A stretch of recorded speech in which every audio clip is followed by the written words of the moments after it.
on time. So Started off good. But alas. I'm really starting to spread out. I gotta get myself together. You act like you don't have a whole 5 hours after you get off work to get yourself together. Like, I'll be tired. what is that? Coors Light? What are you drinking? A beer. But no, these are so good. These are what are they called? Hard cider. That's what they're called. Yeah, that's it.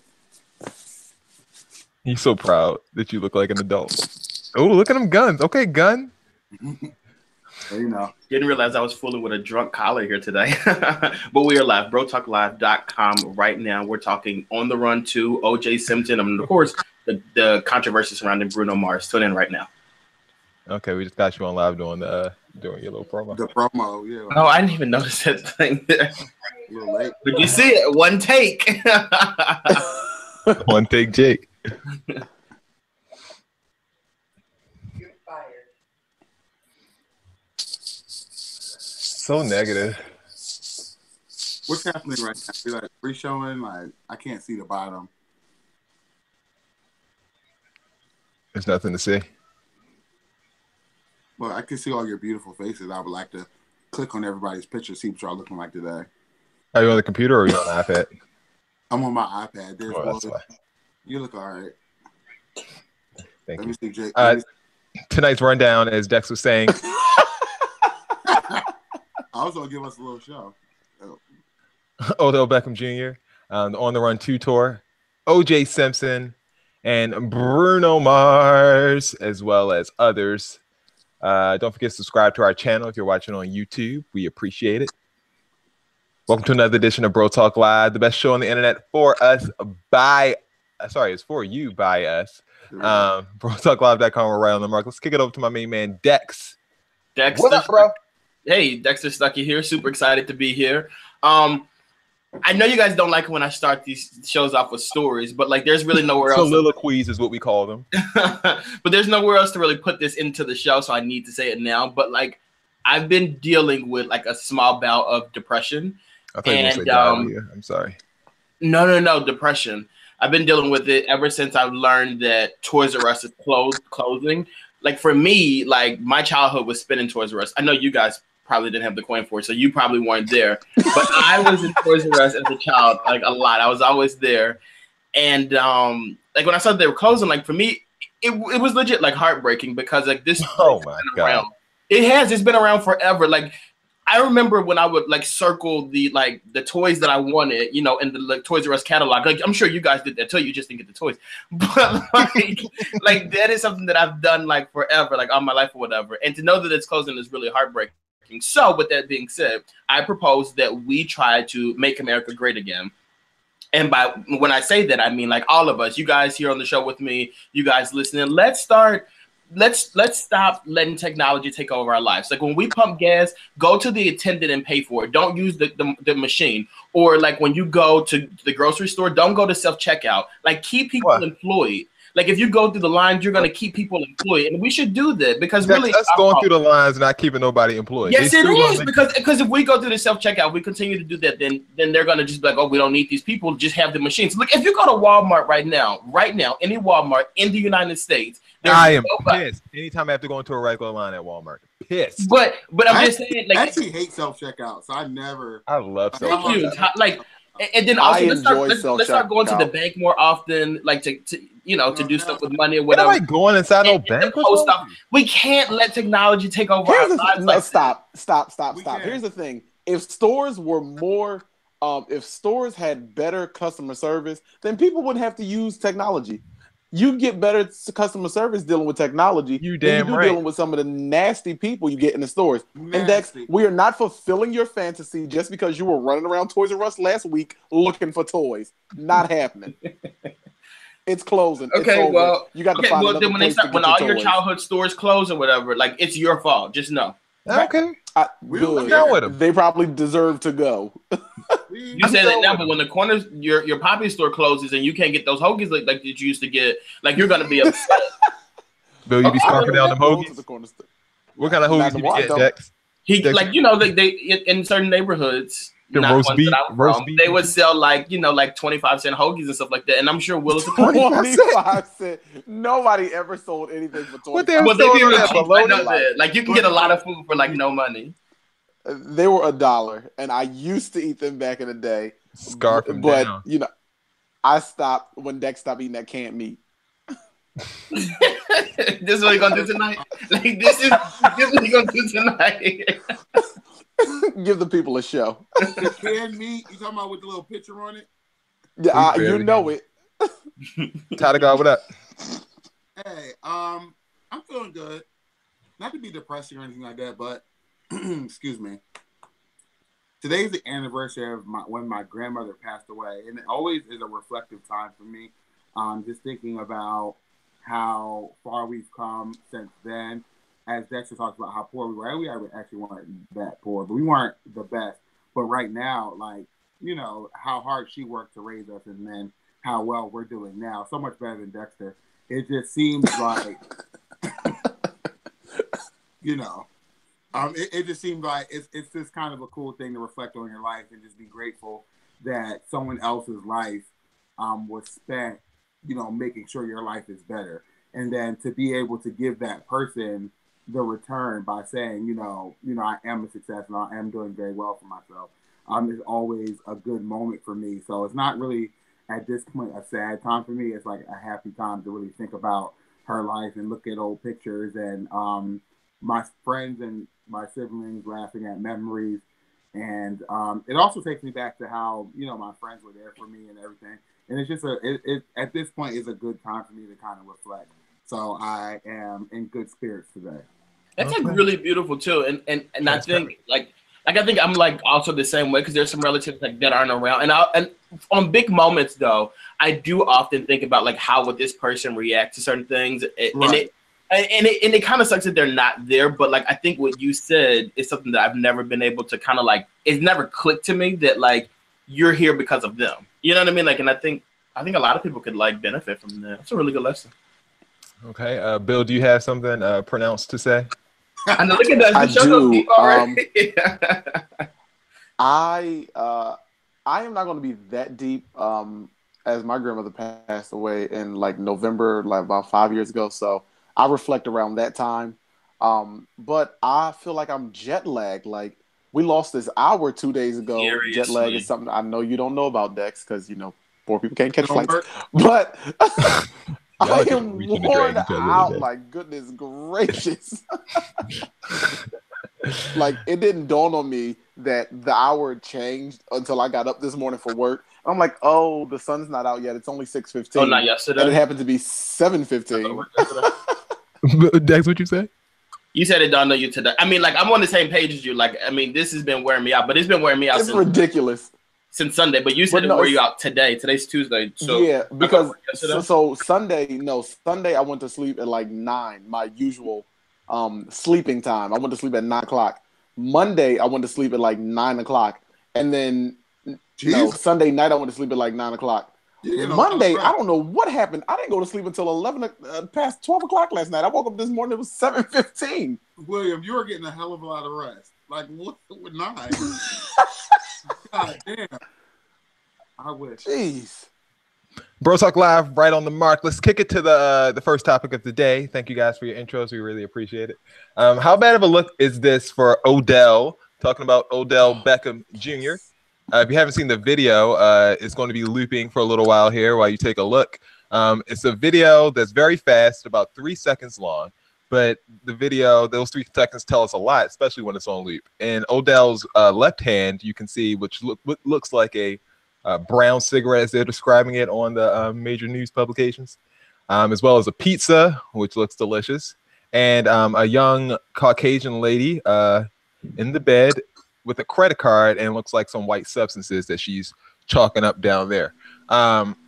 This has gone around. The Giants have seen it. The Giants, which Odell Beckham plays for, have not released a statement, but they said they are aware of the video. The woman in the video, who is an aspiring aspiring French model, aka an Instagram model, told the New York Daily News on Saturday, quote, "No, he did not take any drugs." When asked to clarify what exactly Odell was holding. She told the New York Daily News that it was, quote, a piece of pizza. I guess it was just like, the little end of the crust. I don't know. When asked if there were any drugs in the room, however, she chose not to respond because she said, I wasn't about to lie. Chris Carter, who is a former NFL player, said this on Fox Sports' First Things First. I'm so disappointed and I expect better from him. It's enough of the excuses. Time for you to grow up and stop being a little boy. If you want to be a national brand, damn it, act like it. If you want someone to pay you, the highest paid receiver in the history of the game, damn it, act like it. So, guys, how bad of a luck on a scale of 1 to 10 is this for Odell Beckham Jr.? Do you think it was just a piece of pizza? Will that get him off the hook? No. Listen, because this room, we're probably all doing it. Look at that face. No, we ain't either. Not me. Not me. This is the thing though. Like the phone was in the girl's hand. Like she recorded that and probably posted it or sent it or something like that. Like she knows what she's doing. Like you need to pick better company. And I'm not saying just because she was Caucasian that she did this stuff to you, but she was Caucasian and she did this stuff to you. She's French. Yes, she is Caucasian. Not American Caucasian, though. I just think anybody who doesn't have a lot of substance to them, you can't have them around you.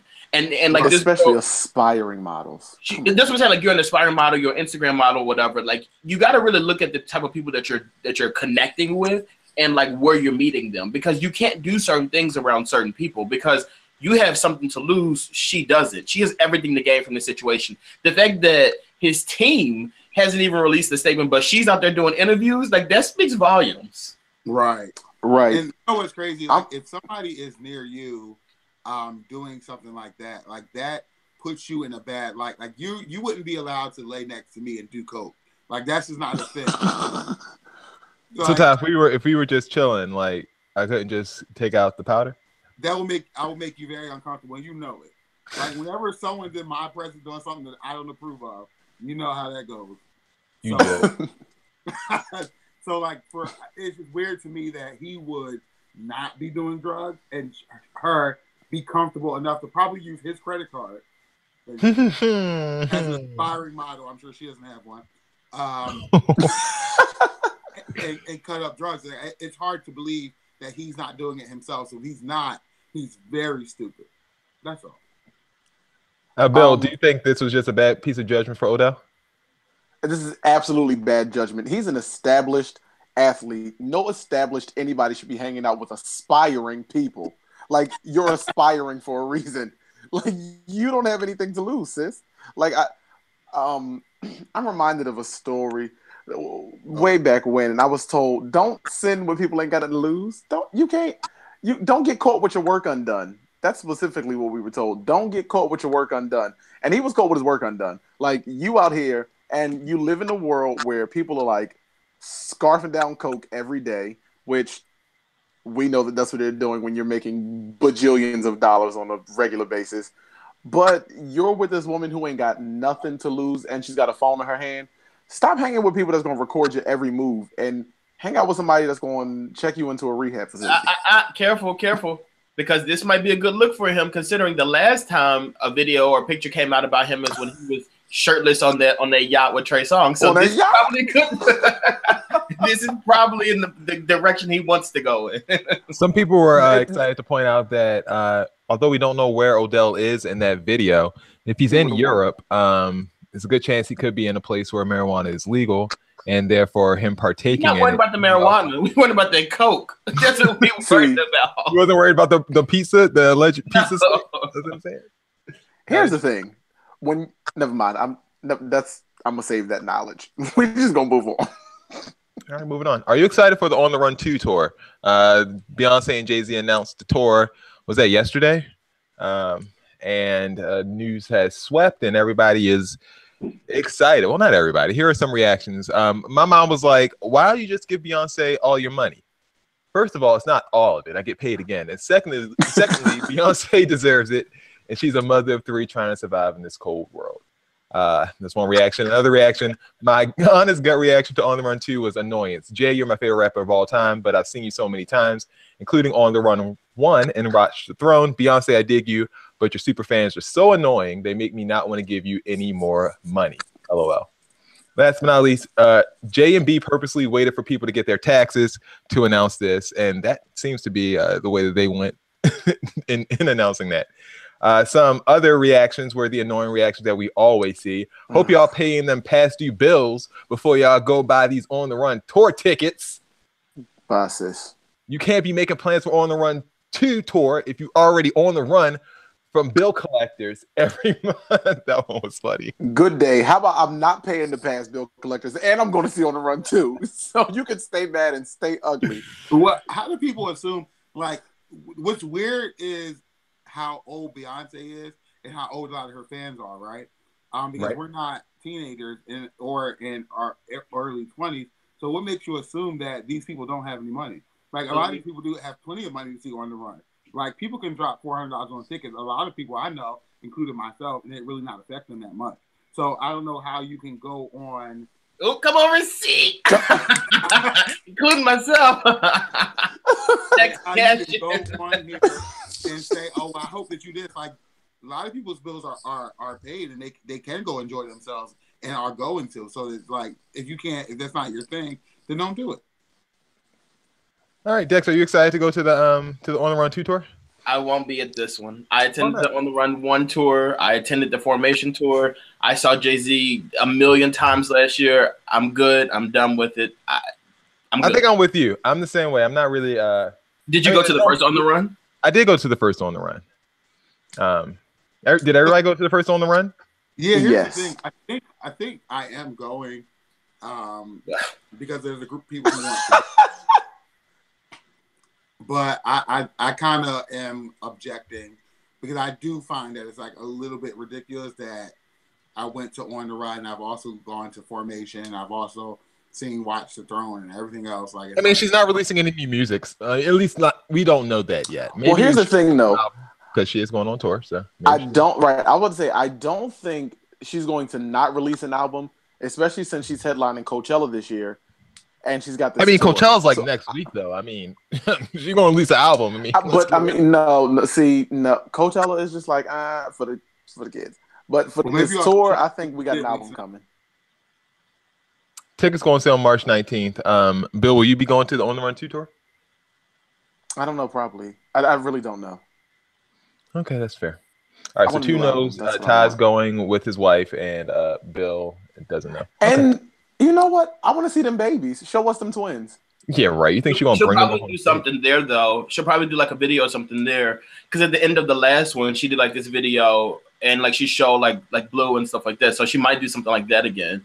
And I think you kind of need to, because you know, like people are enticed. Like they really want to go to the show and they want to see like your babies and stuff like that. So I think she would do that just because it's kind of like the thing to do. Okay. I mean, it is going to be different from On the Run 1 because Jay-Z didn't have 444 out. So it's going to be different. At least he's going to have that part of the show. But who knows how different Beyonce's show is going to be from the Formation. Well, oh, never mind. Yeah. So. And plus, they're going to just live stream it on Tidal for everybody that's not going anyway. Probably, eventually, right? Like, but like that's for lose. I mean, it's for people who don't want to spend $400. Or can't, but like for me, like if it was a show that I'm interested in, like if I can like go, like I'd rather be there versus like watch. Like I'm not watching a live stream of a show that everybody else in my town is in. Like I'm not doing that. Oh, I would. I don't mind that at all, especially if I've seen it already. What's your take on the cultural appropriation argument? This is something that was all over social media last week, and it all started from a clip from the Grapevine TV. Where a young lady named Sensei, I'm not even going to try the last name, had this to say, talking about Bruno Mars, saying, quote, "He is not black at all, and he plays up his racial ambiguity to be able to cross genres and go into different places. Bruno Mars has an Album of the Year Grammy. Prince never won an Album of the Year Grammy. So how are you going to say that people who are originators in the funk genre, originators in R&B, New Jack Swing, Bobby Brown, and New Edition don't have no Album of the Year Grammy? Bruno Mars got that Grammy because white people left him because he's not black, period. The issue is we want our black culture from non-black bodies, and Bruno Mars is like, I'll give it to you. That wasn't enough. She expounded to Complex after the whole Grapevine thing blew up, and she said this, quote, I feel like it's great that he recognizes his influence. This is talking about Bruno Mars. It's great that he pays homage, but I personally don't think that that's enough. I have an issue with Bruno being an unoriginal artist. He's not a unique artist. He's not a creative artist. So to me, if you're going to be a real artist, an Album of the Year award-winning artist, you need to just stop blatantly copying. I don't know when it became okay to just blatantly copy, but if you're going to be a musician, he needs to, number one, stop copying. Number two, I don't think he does enough explicitly pointing out racism. I respected what Adele did when she got her Album of the Year award because she literally went up there and said, what the F does Beyonce have to do to get this award? Like, say it, call it out, end quote. One other person who had something to say about cultural appropriation lately was Kim Kardashian. She got a lot of feedback for rocking these braids. And she decided to say this, quote, I'm not worried because I love Bo Derek, talking about her hairstyle and the person who I guess she copied it from. She said, it's a reference. If you genuinely love something, then it's what you should do. It's appreciation. Elle Magazine said that may be her belief, and perhaps you can make a case that Kim is, in fact, referencing someone else's act of cultural appropriation and therefore subverting the era. But you could also make the case that she's compounding it the way she sees it. She's just doing what feels right to her. And she also had this other quote that said, it's one thing when people mock something and are negative. I'm clearly not being negative. Images mean a lot to me. I spend a lot of time on them. Guys, how do you feel about the cultural appropriation argument? Kim K, Bruno Mars, where do you think they fit in this whole situation? Can I please start? So number one, she's talking about like New Jack Swing. The reason they don't have Album of the Year Grammys is because they were not giving rap artists Album of the Year like Grammys in the early 90s. That just started happening, sis. That's number one. So you need to look at your history before you start talking about nonsense like that. Number two, Bruno Mars is a musician. Every single musician in the world has copied something from somebody. Michael Jackson copied from James Brown. James Brown copied from somebody else. Hell, Mozart copied from a man by the name of Joseph Bologna di San George. Like, you need to get a grip. And I bet you she's out here, like, listening to Sia, like, oh my God, or SZA, or whatever that girl's name is. Sia's the white one. And all that nonsense. Like, stop. Enough is enough. Bruno Mars is Puerto Rican and Filipino. The man, like, you all are so historically inept, but like not realizing that when Christopher Columbus even got to Puerto Rico, he killed all of the Tainos, and then him and his brother had to import Africans from West Africa. The boat picked us up from the same place, dear. We were all picked up at the same place. The drop-off location just happened to be different. Like, you must relax. He absolutely is black. He is West African. If he's not black, then nobody's black. As a Puerto Rican, does he identify as an African American? There's absolutely no closer connection to Africa, but being born in Africa. But like, but he doesn't identify with it though. I mean, like, I'm not just saying what you're saying. I'm just saying, like, I don't think you should say he's black because he doesn't say that. So what I'm saying is, I respect black people, so he doesn't identify as a black man himself. So what I'm saying is that as somebody who is Hispanic, if you ever go into a Hispanic country, the entirety of music and culture comes from Africa, and it is African. Like period. Like, that's it. But this guy is not. You're telling him that he's black. You're telling us that he's black. He's not saying that himself. Like, he's saying, like, I acknowledge that black people did X, Y, Z. He's not saying I'm a black man myself. And also, like, just curious, what is your definition of cultural appropriation? Like, what's your definition of this? What Bruno Mars did is not cultural appropriation. But what is? That's not it. What is, though? Because like, a lot of people say that Miley Cyrus, she did that. Do you agree with that? Do you think Miley Cyrus did that? Absolutely. Because if Miley Cyrus did it, then Bruno Mars did it. It's this. He didn't. It's literally like, this is something that, like, black people are known for doing X, Y, Z. So Miley Cyrus never decided she wanted to pay homage to her childhood by playing like hip hop. Like, Give me 2 seconds. Let me go.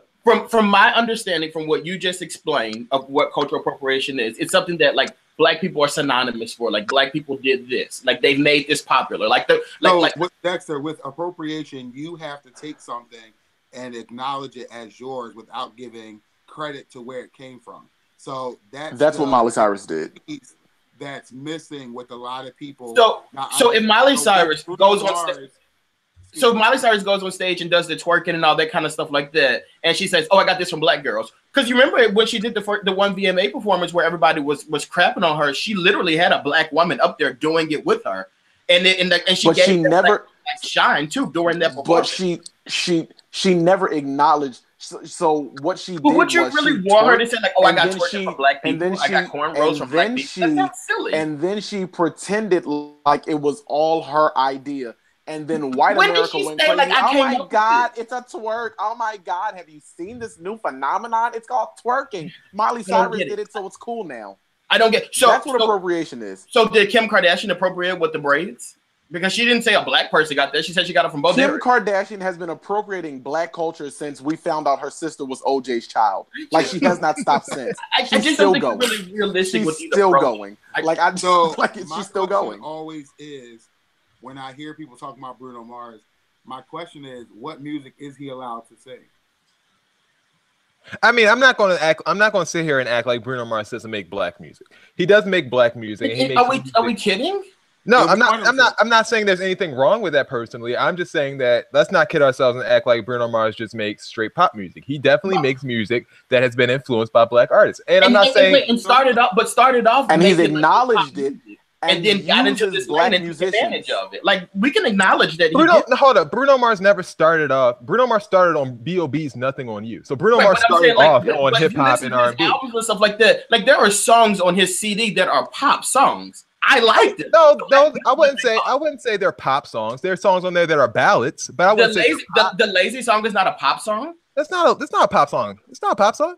How is that not a pop song? That's not an R&B song. It's a jig, but it's not a pop song. I mean, it's not EDM. It's not techno. It's not any of that. But it's pop music, though. Like it's popular. I mean, pop music is whatever's popular. By definition, it's popular. No. But I'm saying contemporary hits music, whatever music that'll be played on the contemporary hits radio. I mean, Beyonce's made pop music. If you want to go there, yeah, but Beyonce also makes her catalog is full of R&B music, and so is Bruno Mars. So Bruno Mars. His catalog is Bruno Mars's. His catalog is so is Bruno Mars's.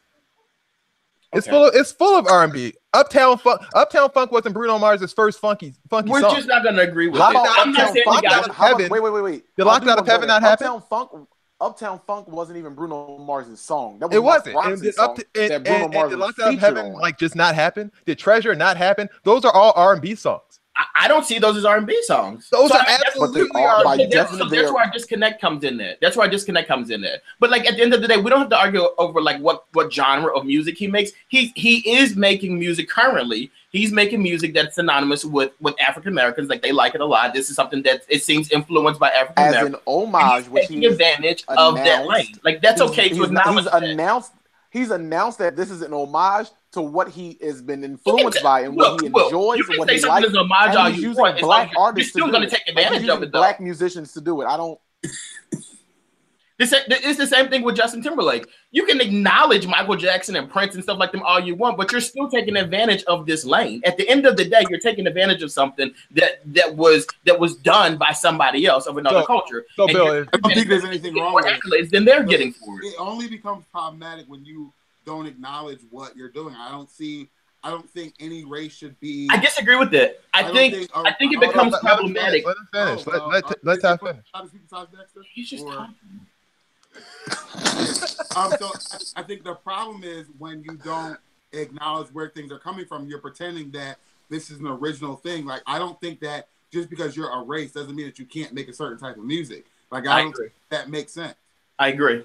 But what I'm saying is they do acknowledge, a lot of them acknowledge this stuff, but I disagree with you when you say the issue comes where they don't acknowledge it. I think it's okay that they acknowledge it. I think the issue comes in where it's celebrated by them, but then when other people who they acknowledge it comes from, it's not celebrated for those people. I think that's the bigger issue.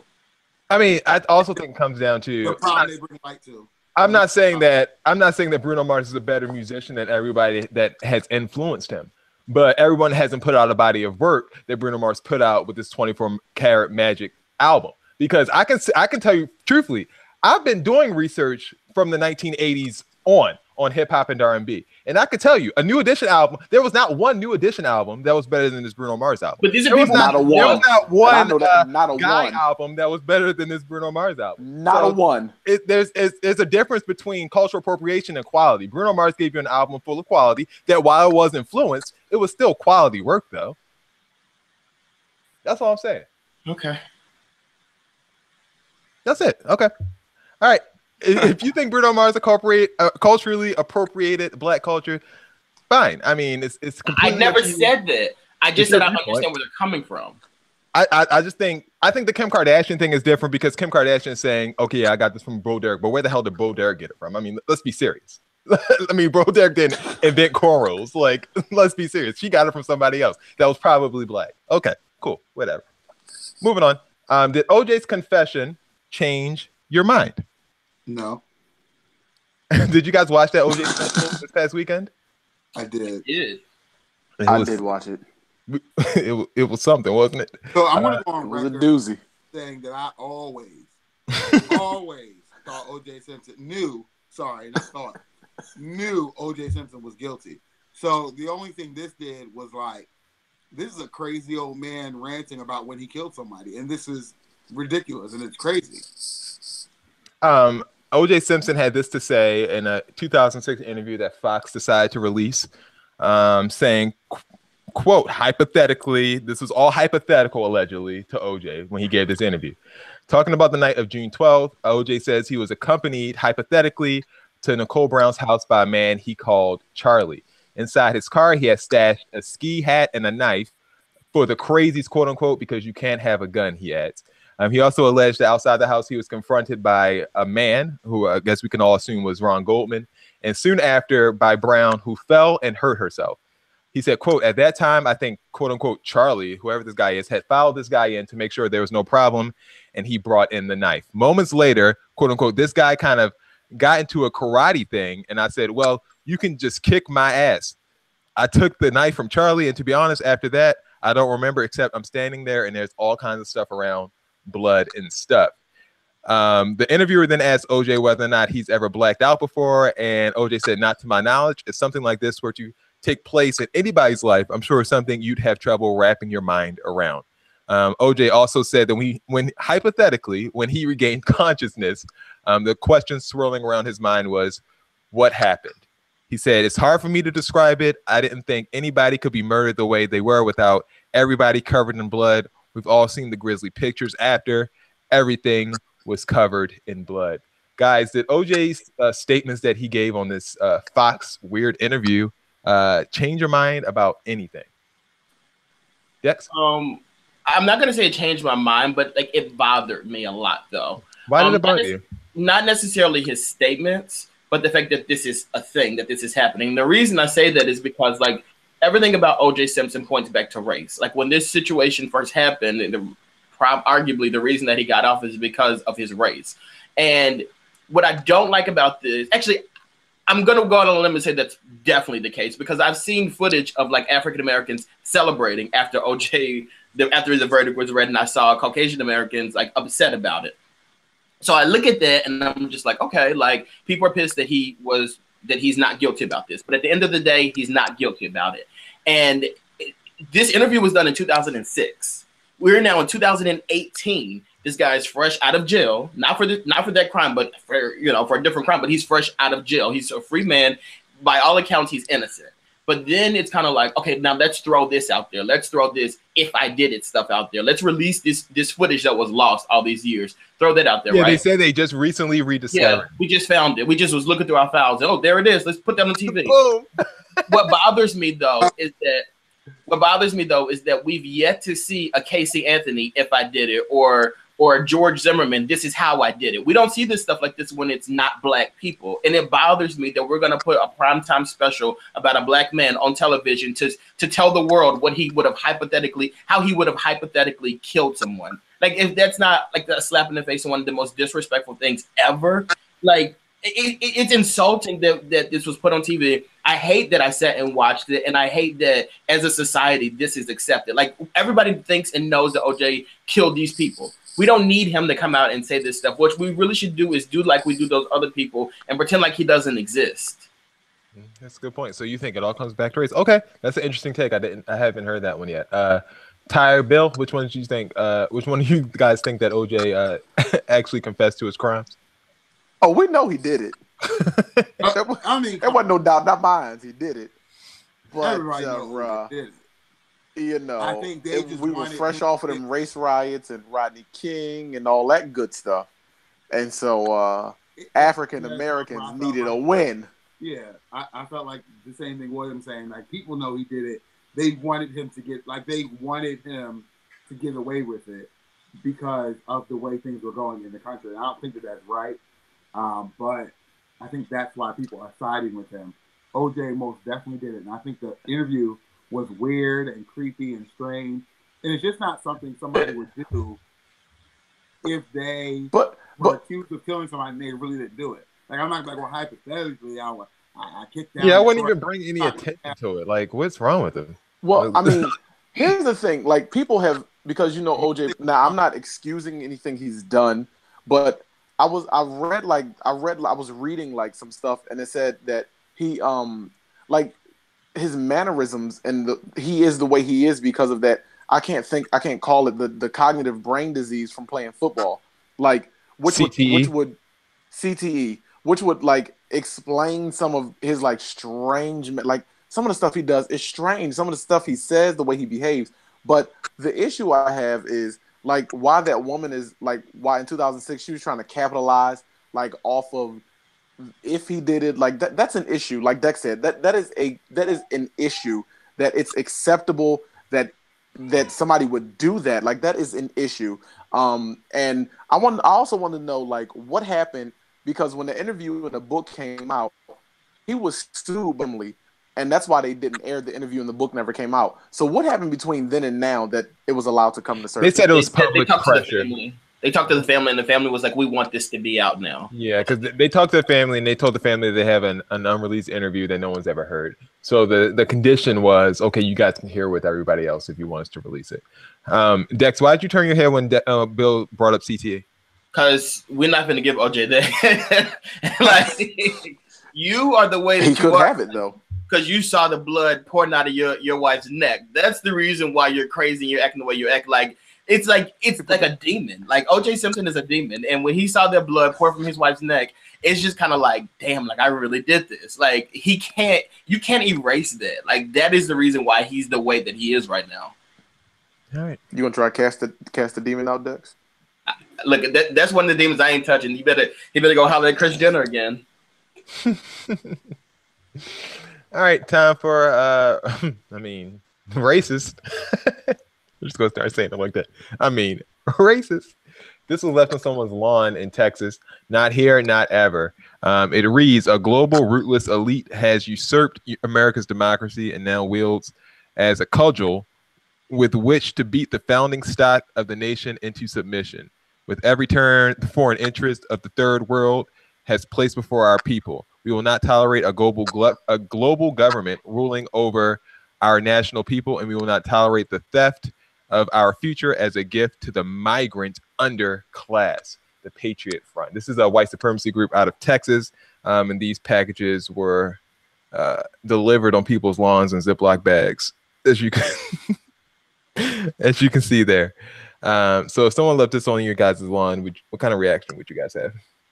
I actually, the first three words are global ruthless elite.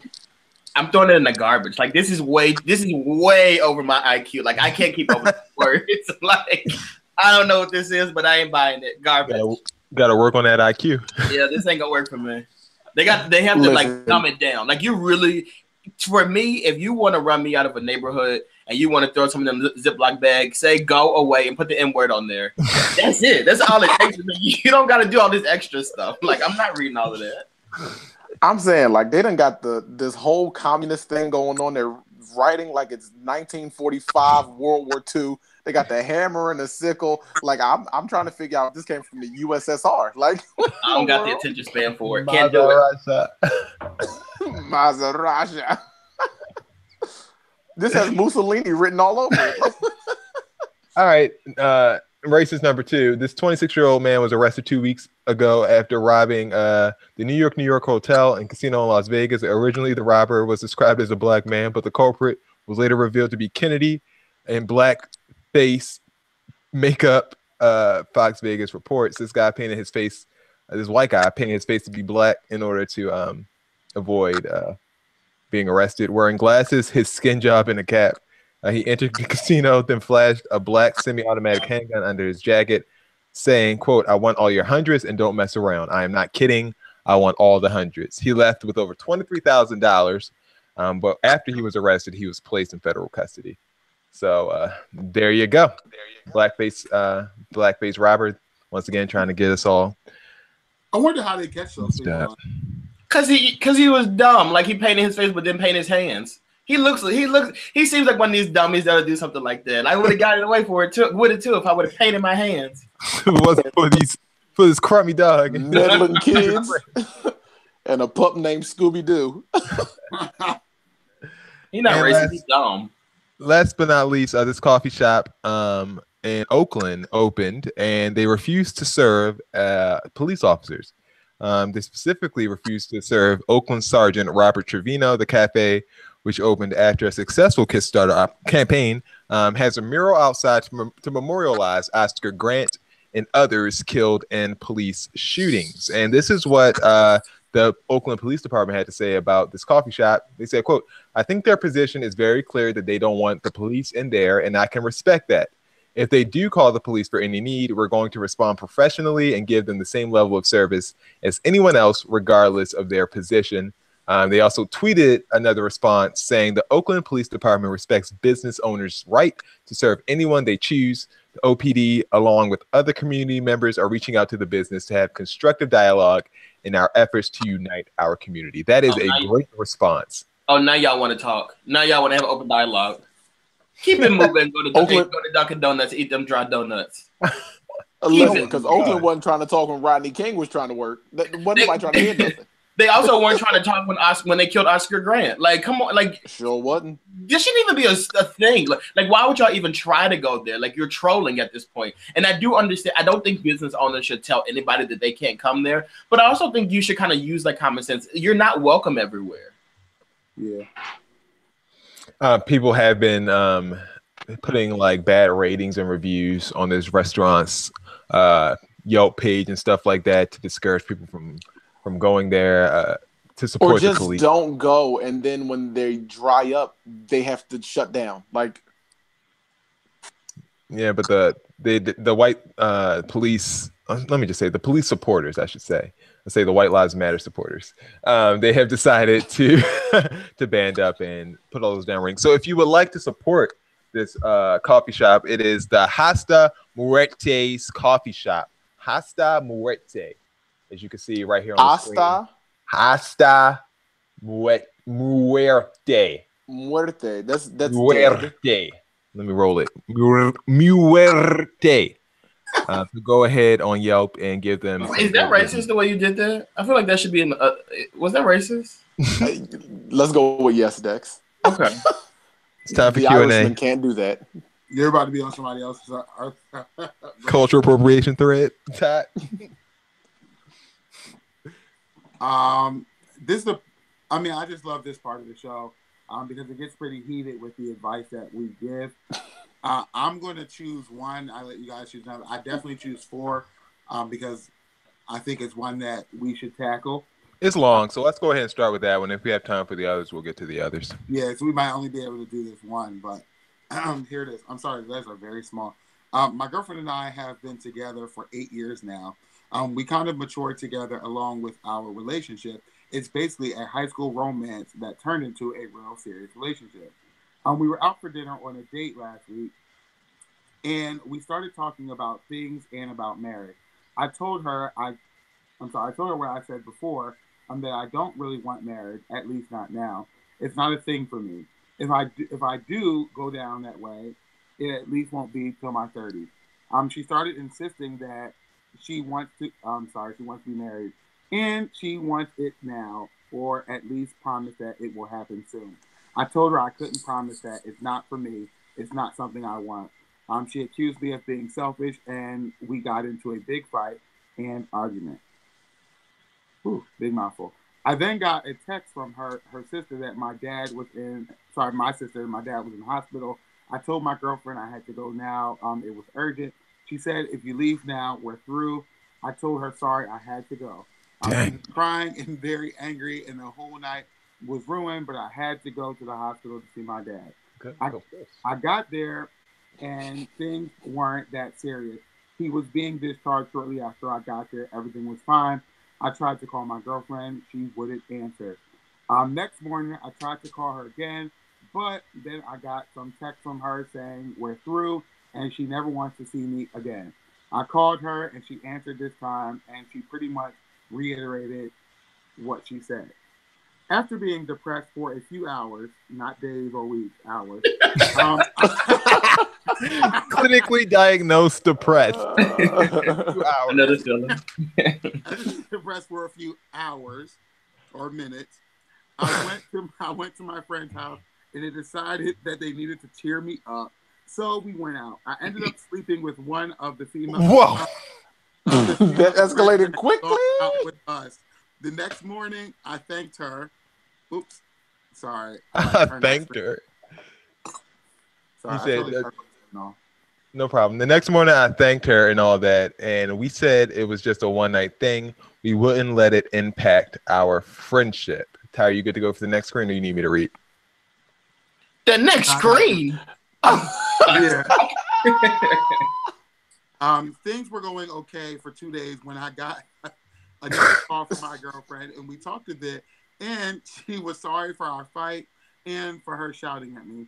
She said she didn't mean what she meant it when she said we were done. She was just caught up in the moment and was angry. She expected that I would have gotten that, so our relationship resumed. The next day, after I decided to open up to her about what happened on the Your day, problem. See, your business. That's your business. The day, we talked on the phone and how I had slept with the friend that day. She was devastated and started crying, shouting at me. She accused me of cheating and being an asshole. I told her I did nothing wrong. I thought we were broken up. She said I should have known we weren't, as if I'm supposed to somehow read her mind.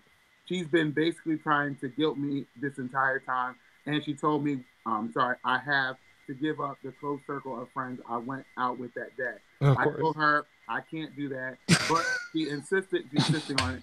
She keeps saying, "You're the one who cheated, not me," and keeps questioning if she can be with me after I cheated, even though it's ridiculous to say that I cheated. Am I in the wrong here? Is she right for saying I cheated? Am I an asshole? Or is she just being crazy and I should not go back with her? Or should I agree to to do what she's saying and to try to make things work? That was a very complicated one. What do we think, bro? You think this is complicated? Dex, you think he cheated? Who cares? It's over. You're not going to be with her anymore. Like, the relationship is done. Tell her, like, I'm not going to give her my friends. If you say I cheated, whatever. You shouldn't have been behaving that way anyway. It's done. It's over with. Can we go to the next one? You are cold-blooded, Dex. Good Lord. This is stupid. This is a stupid question. Like, you're going through this stuff, and you're so stressed about something. This girl is literally giving you ultimatums left and right. Like, she left and right. You can't call out if you were stupid. She's giving you ultimatums left and right, and you're now questioning yourself on something that you even said to yourself. It's silly that she's saying that you cheated, but yet you're still questioning, should you forgive her and start this stuff? Like, no, just stop it. Like, she's never going to trust you, and if you give in now, she's always going to have these fits, and you're just supposed to do whatever she tells you to do. Like, nobody's giving up their friends for a relationship. I read somewhere on Tumblr that people that do what's called gaslighting, they're like beginner sociopaths, and they make you question yourself when you're not wrong. Sounds like you were dating a gaslighter. Let her go. Just leave it. Let it go. And plus, like you said, yeah, you're not trying to get married or whatever, and she's pressuring you into marriage. You know what's going to happen after. It's something wrong with her. Right? she's gonna take you to the store and she's gonna pick out her own ring. Like, it's done. Leave her alone. Jason. I do believe that the moral of the story is that you don't want to get married, and she does. So if that is still true, then I feel like you should just move on while it's easy. You know what I'm saying? You already have a way out. Just get out while you can. I'm not saying you need to just stop. You don't need to be as cold as Dex is saying to be.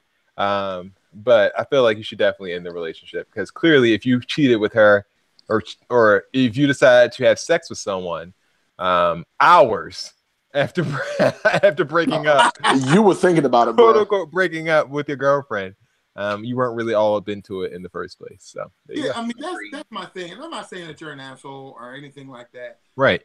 But we all agree that your relationship is over, and because I mean you're breaking up with somebody, and you got to think about this. You have a female friend, quote unquote. You have a girlfriend that you've been with for 8 years. Hours after she breaks up with you, you sleep with this female friend. Like, there's something going on there. That just doesn't happen. Hours. It's time for you, like hours. I was depressed. If it were hours, it was probably minutes. So you broke up during the day. Like we're sad at home for like 3 hours. Went out at night. Your friends and had sex with your friend. And at some point, visit his dad in the hospital too. He had a busy day, didn't he? I'm telling you. Like the relationship is over. You've been with her since high school. You're a little bit scared to probably step out on your own. It's time to step out on your own. It's time to grow up. You wasn't scared that night. You don't want to be sure married. Wasn't.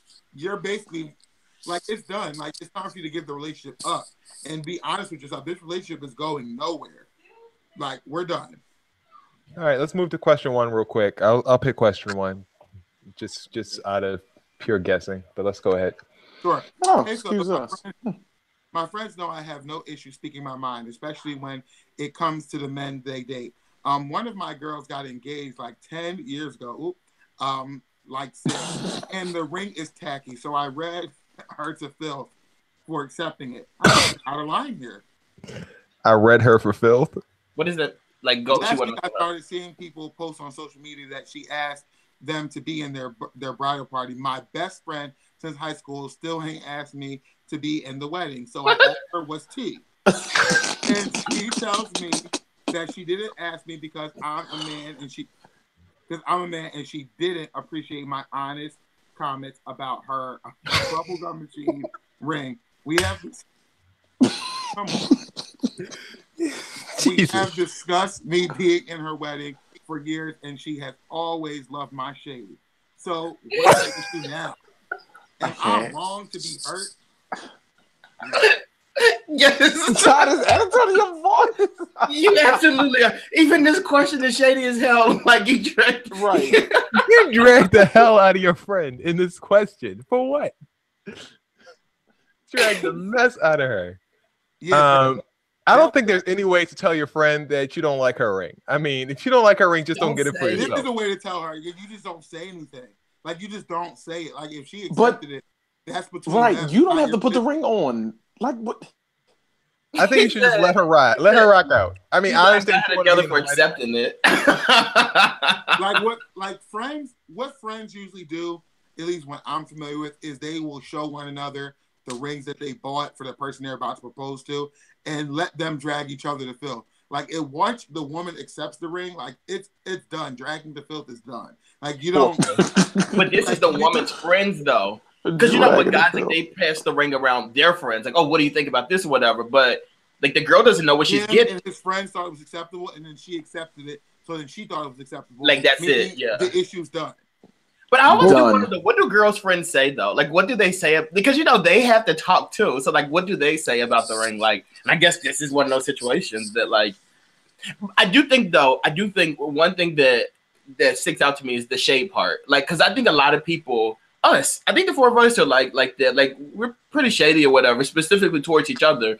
And like, you do have to be careful with it though. You have to let people know.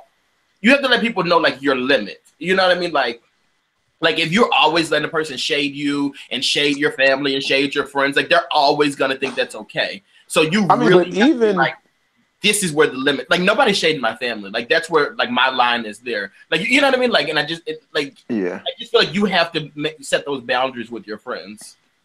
I mean, but even with shade, it's like it has to be like there's some point where it's like light and like it's like for fun and it's funny. Like we're not wearing each other out over rings that somebody accepts. Like, who, are you mad because you're not getting married? And my last comment is simply this: everybody doesn't have the same values about certain things. So certain things to them are not as important as like some people don't want to. Like people are consciously not spending a lot of money on rings because they value other things. So if you don't think a ring is a big deal and you're more worried about the relationship, possibly you have money for a down payment for a house, there are lots of reasons why people opt not to get the bigger rings. They might not be able to afford both, but that doesn't mean that the relationship is not valid. And I think it's kind of rude for you to tell somebody that, you know, like after you've accepted the ring, that the ring wasn't good enough and that was like a bubble. Like, come on, that's and it's even worse to be like, oh, my friends are not gonna like this ring. And then you're upset that you are not in the wedding. Of course, she doesn't want you in the wedding. I mean, I don't think, and I also don't think that she wanting you in the wedding is her decision. Especially, I mean, the person who wrote this was a male. The thing was blue, so you're writing it about a girl, and the girl's your best friend. Understandably, whatever, that's cool. But if you're inviting her in your wedding more often than not, you're going to have to be a groomsman, and the groom is going to actually have the final say on whether or not you're in that wedding. Because I know I had the final say of who my groomsmen were. And I'm not saying that necessarily that she's blacklisting you from being in the wedding. It just might be that the groomsman just doesn't know you like that. So he doesn't want you on his side. I don't know you guys' relationship and stuff like that. But I mean, it's probably more likely than not that he just wanted his 5 guys or how many guys he's going to have in the wedding to be his groomsmen. And he didn't have any space for an extra one. And I mean, that's what it is. And that's how it was with me. That's all I can speak on. That's fair. All right, Ty? Just said because you're a man.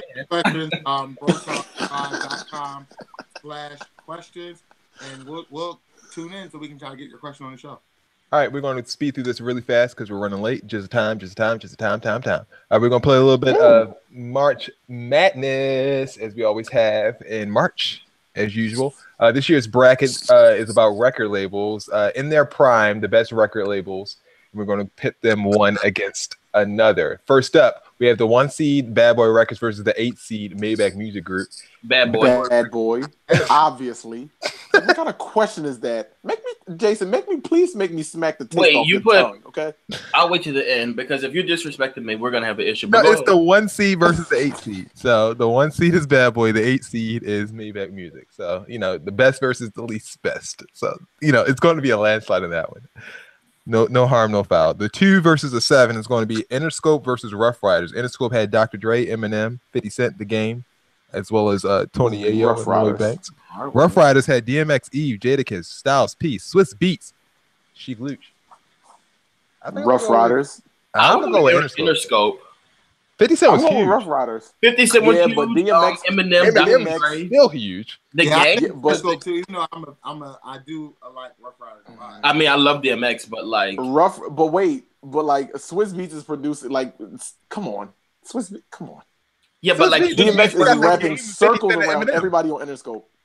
Swiss Beats not better than Dr. Dre. You want to put producer versus producer? I mean, and 50 Cent is still more relevant than everybody on that list for Interscope. That's true. Yeah, if you look at that, DMX rolled off to the sunset. Not relevant. Jadakiss isn't relevant. Styles P isn't relevant. That's because Eve married some billionaire in England. All right, so Interscope gets that one. Rockefeller versus TDE. The 3 versus the 6. Rockefeller. Rockefeller. Yeah, duh. Ty, we going to rock? Yeah, I am. All right. Last but not least, Death Row Records versus Cash Money Records. Who was Murder Inc. not on this? This one is interesting. So disrespectful.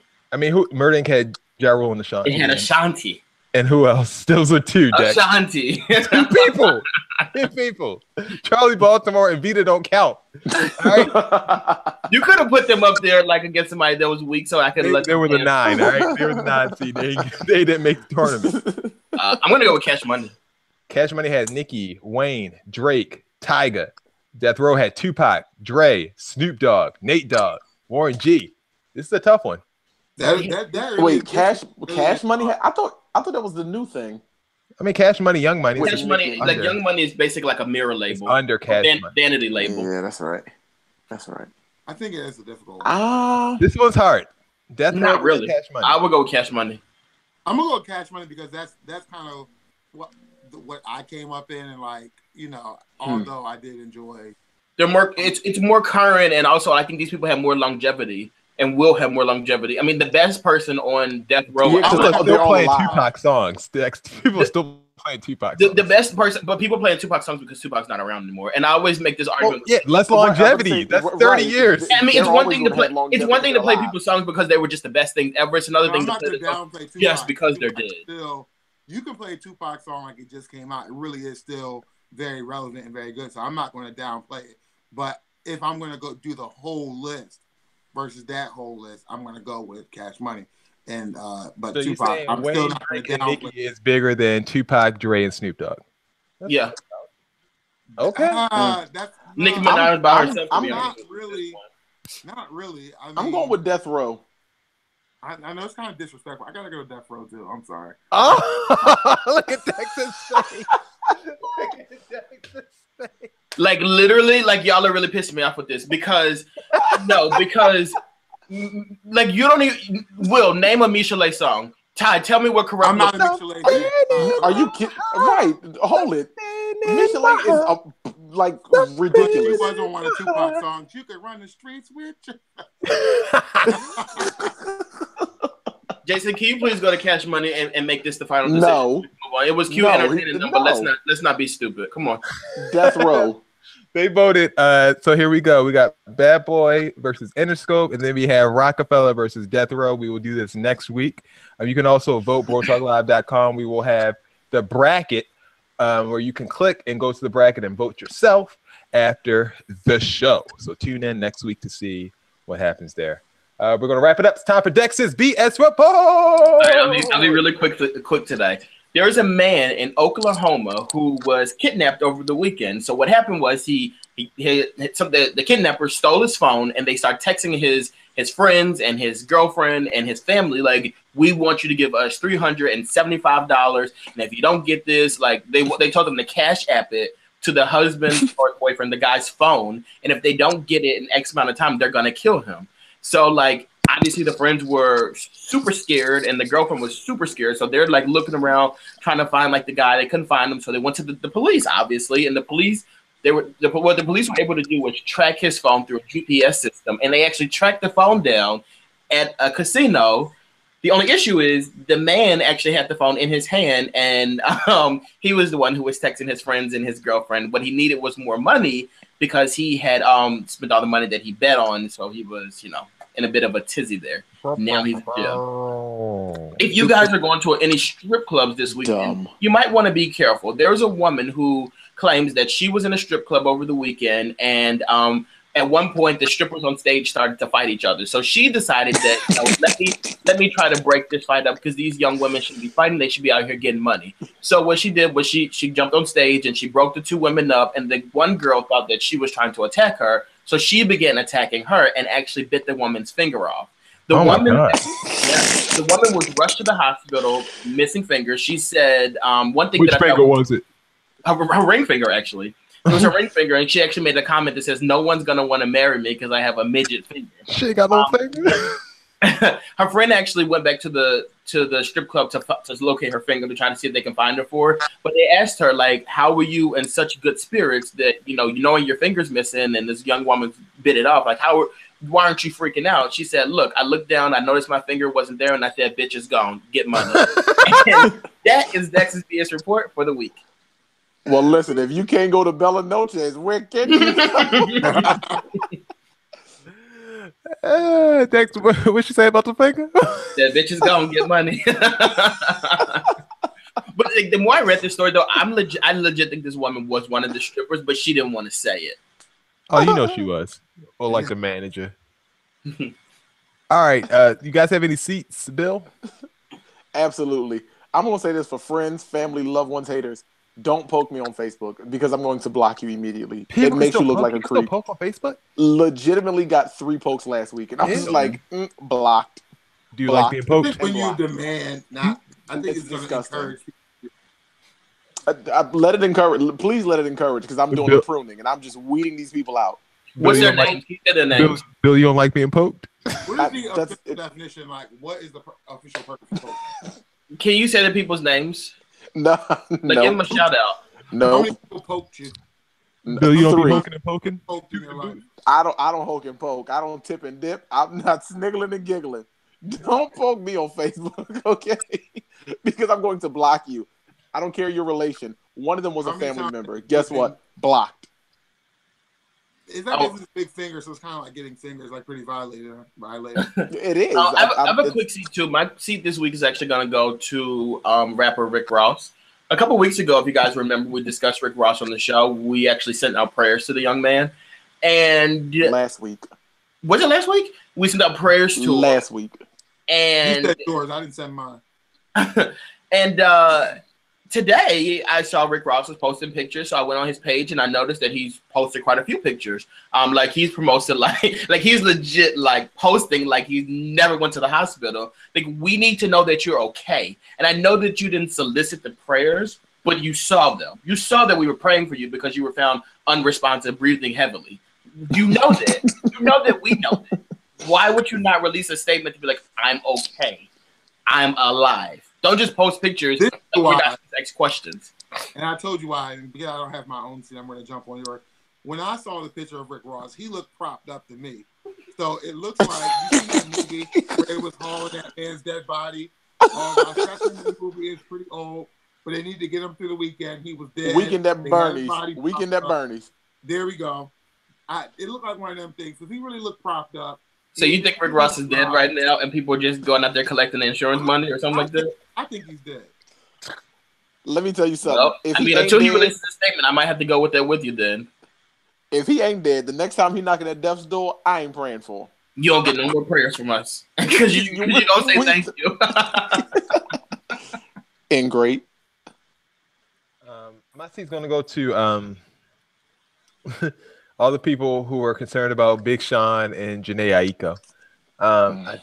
They were rumored to be breaking up or something yesterday because someone decided to check Instagram and saw that Jhené Aiko was no longer following Big Sean on Instagram, apparently. And they made up this whole story and reported it to the Jasmine brand, who then ran with the story. And the story said that Big Sean was hanging out with Nicole Scherzinger from the Pussycat Dolls. Is that how you say that? Yeah, at an Oscar party, and they were cool. They were canoodling together and cuddled up, and that they told Jhené Aiko, and she was livid. So this whole story came up. Jhené Aiko, like maybe 5 hours after the story was originated, came out and tweeted that, "I'm sorry to break your hearts, but nothing in your fairy tale story is true." She claims that she never unfollowed Big Sean on Instagram, and the person who claimed that just didn't know what to look for. So my seat goes to all the people just making up rumors about people's relationships and lives, just because they have nothing better to do. Wait, you're giving those people a seat? Yeah. She responded to this 5 hours later. In 5 hours' time, there was a young man who broke up with his girlfriend, went to the hospital to visit his father, slept with his friends, hung out with his friends, and you telling me that in that 5 hours' time, you just saw all these tweets. You know you don't get that many. Wait a minute. So you got all those mentions. You saw all those people who gets mentioned. Come on, she got 1 million followers. Wait a minute, Dex. Now you want to say something, and even with Big Sean, like so nobody thought to say anything in 5 hours. Big Sean did retweet Jhené Aiko's statement with later after she forgave him. After she Dex, forgave him. That was she. He definitely cheated. Wait. Dex, you want to give Jhené Aiko a seat? You don't want to give the people who invited Nicole Scherzinger to an Oscar party a seat? She's been around though. Like she's been like in the industry forever. Like she hasn't done anything since barely, but she's been in there. Barely. She's like Todd's girl, Penelope Cruz. She's a red carpet correspondent now, so that's why she's at the Oscars. Is she really? I bet. Yeah. She's getting her media on ever since she did the X Factor thing. Because she didn't have the notes. Because everybody else doing. Everybody who can't sell a CD is a red carpet correspondent. Exactly, that's what it is. Sell at a career, and they try to make it seem like the people work hard to get in those positions. I think you need to save it for people who don't fail as a career. Like, oh well, I guess I'll do this. I guess I'll interview talented people. And since we own it, I'm also going to give the Pussycat Dolls a seat because their big smash hit wasn't written by them. It wasn't really recorded by them, and all the background vocals, CeeLo Green sang, so they can have a seat too. And finally, one last seat. I just want to give a seat out to the WWE very quickly because they are doing their Hall of Fame ceremony and they announced their celebrity inductee, and it's Kid Rock. Kid Rock is a skid mark on the face of America, and you guys should stand yourself and put him into your Hall of Fame. 100%. Just so you guys know, Carrie Hilson has announced that she's coming back out with new music. So, since we're giving out shout outs, we don't care about Carrie Hilson. She can have a Yes, we do. Yes, we do. Equal opportunity for everybody. We don't. We're actually going to On the Run tour too. We're not unless she's writing Beyonce a new hit. Then we'll care. Other than that, we don't. And now I'll make my decision. I do want to give a big shout out to St. Joe's Prep High School. They just ran the #1 time in high school track and field. They just ran the #1 time, so they're #1 in the country. So shout out to them. Good for them. Sorry. All right. Don't forget, check us out on Instagram. We have things going on all week long, including Music Monday, which has become a smash hit. Stay on the lookout for Throwback Thursdays and all the other stuff that we have going on, as well as supporting us on iTunes. Should I say iTunes? Apple Podcasts now that it's called. Apple Podcasts. Support us there. Subscribe to us as the show podcast version is available each and every Wednesday. All right, you guys have any last things to say to the crowd before we leave? Just to piggyback on what Jason said, make sure you guys tune in tomorrow for Bro Talk Live's Woman Crush Wednesday. Congratulations to Taraji P. Henson for winning the first one. And that is sponsorable. So if you guys want to sponsor any of those things, it is available. If you want to sponsor your Make sure your checks don't bounce. Cash app us. Make sure your checks ain't bouncing. And go on our website and buy stuff. Somebody's going to get the money out. Oh, yeah. The store is live. So if you want to buy something, go to the Bro Talk Live. Look, now we begging like Beyonce. For Dexter, for Ty, for Bill. My name is Jason, at AKA FKA Urban. Now, and sign off, sis. At Kill Bill Forrest says goodbye. At Life of _Ty says goodbye. And at Dex, is it Dexter one, all one, or is no Dexter Stuckey? That's my name, boy. New era. We out.